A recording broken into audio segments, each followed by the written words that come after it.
இந்த சம் பாருங்கள், time and ஒர்க்கில் எப்படி ஷார்ட்கட்டாக போடலான்னு. ஏ ஆனவர் ஒரு வேலையை 24 நாட்களில் முடிப்பார்.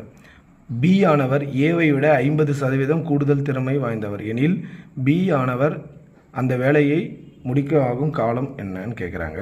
இப்போ பாருங்க,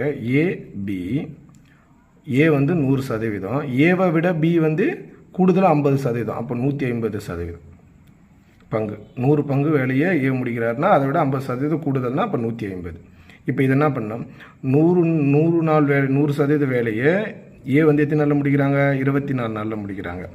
அப்போது பி வந்து 150% வேலையை பிஏ எத்தனை நாளில் முடிக்கிறாங்க, அது எக்ஸ்ன்னு எடுத்துக்கிறோம். இப்போ அப்படியே 50 அடிச்சுன்னா 2 முறை போகும், இது 3 முறை, 3 நாள் அடித்தா 24 8 முறை, அப்போ எவ்வளோ இருக்குது 16. எக்ஸோட வேல்யூ 16. அப்போ பி வந்து எத்தனை நாளில் முடிக்கிறாங்க, 16 நாட்களில் 16 டேஸில் முடிக்கிறாங்க பி.